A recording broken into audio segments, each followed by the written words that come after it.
Yes, I am Jean Turner, holistic health nurse coach, and I just want to share just a little bit about you that I hope will shift your perspective. Shift seems to be the key word for today. And so, the first thing that I want to share with you is, and this is coming from a nursing, holistic health nurse coach perspective, shift your perspective, shift your mindset. So many times I go on social media and even with the clients that I speak with, the whole focus is on our physical health. And that's cool. There's nothing wrong with wanting to be physically healthy, right? And we have to be physically healthy because we can do nothing if we are sick and weak. So physical health is very, very important. However, I want to challenge you to shift your perspective and shift your mindset because we are so much more than just physical beings. We are so much more than what others see in this outer body. We are so much more than our outer appearance. True health begins from the inside out. And there are many dimensions. There are several dimensions to health. Yes, there's physical health, but there's also our psychological or mental, or as we say in the Army, behavioral health. There's our emotional health. There's our spiritual health, which is the most important of all, okay? There is our financial health and well being. I just did a radio show last week on our financial well-being because there is such thing as financial dis-ease, I call it, okay? Our professional well-being, our medical well-being, our environmental well-being, our social well-being, because we're social people, right? And I know since the pandemic, we've been in it at least a year, some countries even a little longer, right? So we've been isolated. Our social health and well-being is important as well. And so, there are many dimensions to what makes us beings. We're not just physical beings. And so I want you to first begin to shift your perspective, shift your mindset, and begin to look at you as a whole person. When I say holistic, and what I mean by holistic health nurse coach, yes, I'm a registered nurse. Yes, but however, you have got to look at the whole person. When I was growing up in nursing back in the 80s, because I've been a nurse since 87, we taught to look at our patients and clients from a whole person perspective. Because anything that creates an imbalance and tensions of health and well-being, guess what? It creates this harmony throughout your entire body. Don't believe me? Think of a time when you were stressed out, all right? I want you to think of a time stressed out. What was you feeling? Was you nauseated? Was you vomited? Did you lose your appetite? Did you eat more? Was you unable to sleep? So think about a time when you were stressed out to get an understanding about what I mean when I say an imbalance in any one of these dimensions that I just mentioned creates this harmony throughout your entire being.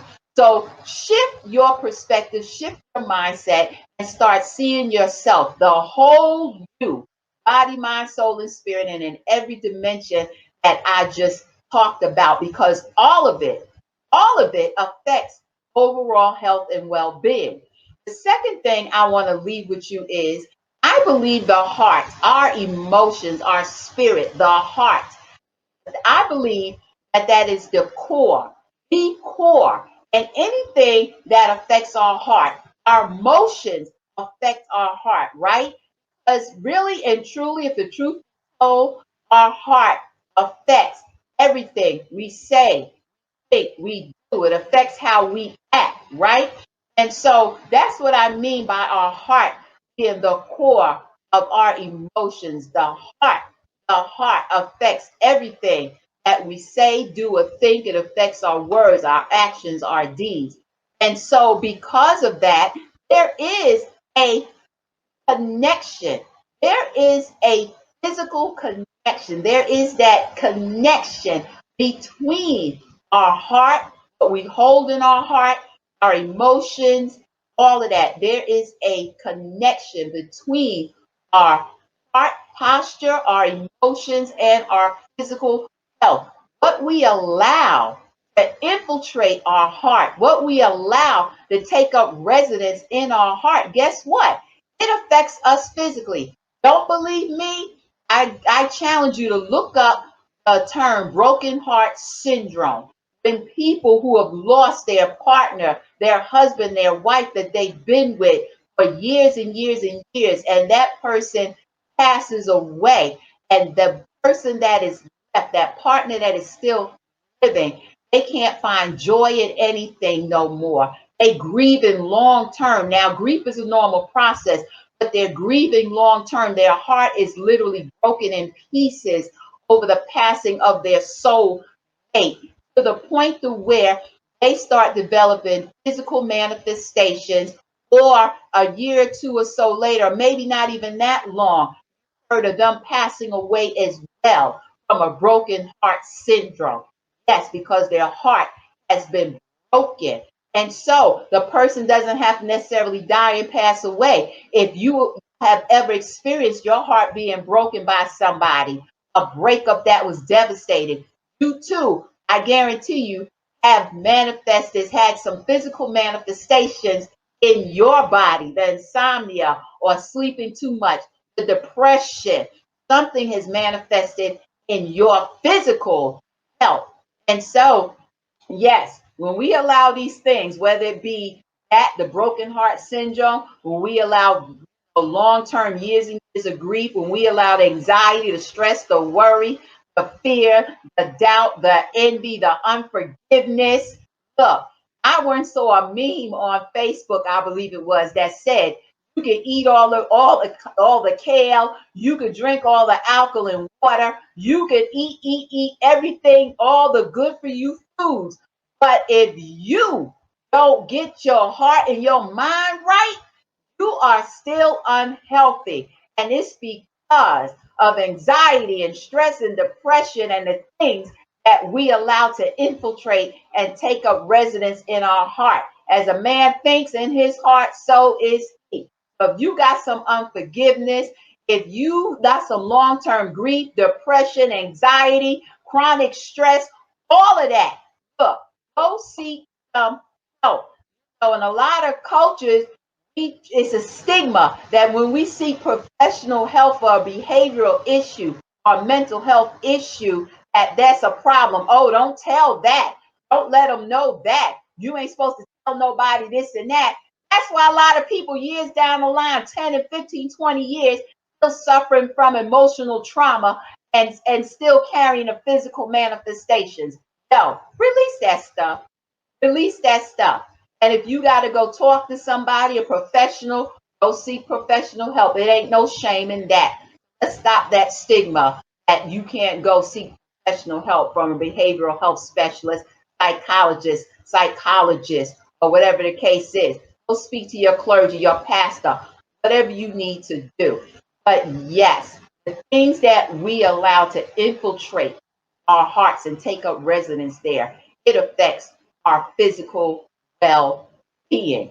And so, let's not talk about walk around saying we're healthy and on the inside we ain't really been healed in our emotions and in our minds and in our spirit and in our soul. Okay?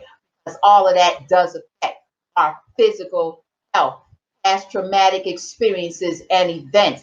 If we don't seek help from somebody, it affects our physical health. And so, what I want to leave with you is, you know, you don't know how resilient you are until resilience is a requirement. Dig deep and on that and draw on that innate inborn strength that I believe God has placed on the inside of each and every one of us. And when you feel tired, because sometimes, let's be real, right? The weak get weary, the strong get weak, and the weak get weary sometimes, right? And that's when you got to draw on God even more. feel like you can't go on, when you feel you're almost on E, you are on full, now your tank's on from that innate inborn strength, the resilience that God has placed in you, and He is there to fill you up even more. And so, please, please, please remember we are more than just our physical being. We have a mind, a soul, a spirit. Our emotions affect us, our environment affects us, right? Our finances, right? COVID has taught us one thing. We need to have multiple streams of income.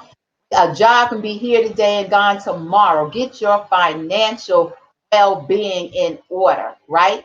When the finances are messed up, it causes stress, right?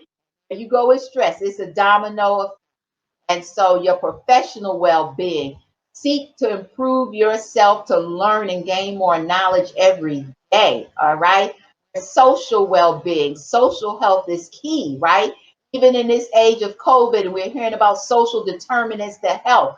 Our socializing is important. It's a part of our well-being. Make sure that you are reaching out. Get on Zoom, StreamYard, the internet, some kind of way, and interact with your family, loved ones, because our social well-being is just as important. I'm still talking about health and well-being. I'm still talking about health, holistic health. Shift that mindset, shift your perspective, and start seeing the whole you, right? In all your humanness, okay? Because we are more than just physical beings. And that's what I want to leave with